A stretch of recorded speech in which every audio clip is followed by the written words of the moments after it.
Hello everyone and welcome to my TBC Primal Farming Guide. In this guide I'm gonna show you all the different locations I use for farming my primals in Outland. The first zone I'm gonna cover is Netherstorm. In Netherstorm I always farm Primal Mana and Primal Shadow. The reason why I like this zone a lot is because there's a ton of different mobs dropping Mode of Mana and Mode of Shadow, and this makes people actually being spread across the zone instead of like one or two spots being really overpowered.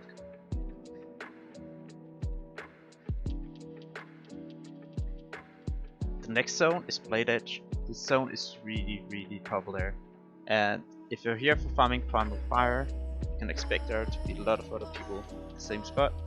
The good thing though is that a lot of the mobs is packed, so it's really easy to farm.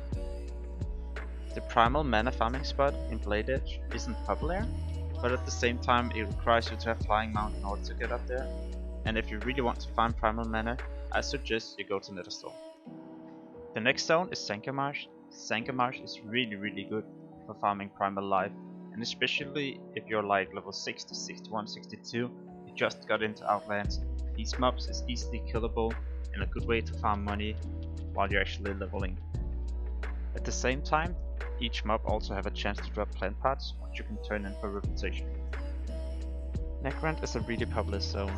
It's super close to Shattered City, and at the same time give you the opportunity to actually farm a lot of different mobs. Throne of the Elementals at the top north of Necron is a really popular spot. This requires you to have Flying Mount to get up there, but the monsters is so stacked that you can easily farm a lot of modes here. There's a lake close to Shattered City. I often go here if I want to find Primal Water and gain experience at the same time. The monsters is like 62 to 63, so definitely a spot you can check out early on in Outlands. The other location for farming Primal Water is the level 70 spot, and it requires you to have Flying Mount in order to get up there. Shadowmoon Valley has a lot of different locations as well, farming primals. This area is sometimes crowded, but can also be really useful. It's in the middle of the map, and here you can find Primal Fire and Primal Earth. Mainly people find Primal Fire as Primal Earth is really not that expensive. In case you want to find Primal Water in Shadowmoon Valley, you have to go north, and here there's pools where you can farm a lot of Primal Waters. In the south of Shadowmoon Valley, you can farm Primal Air, but this spot is really popular and often there's a lot of people there, so in case all of a sudden it's crowded, I suggest you go right next to this area and farm Primal Mana. And of course, if this spot is taken as well, you still have so many different options in Outlands to actually go to. The last zone I'm gonna cover is of course Hellfire. Hellfire is known for a really good spot for farming Primal Shadow. Do remember Primal Shadow usually don't sell for that much, but then again, it's a good spot in the early levels as you can level here.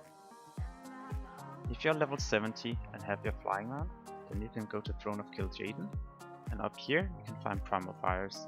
I know there are some spawns I haven't covered in the video and not shown on the map as well, but the reason for this is because I don't really like the actual farming spots. I don't find them that efficient, and that's why I chose to actually skip those. I hope this guide was helpful to you. In case you have any questions, then you can always ask in a comment below the video, and I will try to reply as fast as possible. As always, thank you so much for watching and have a great day.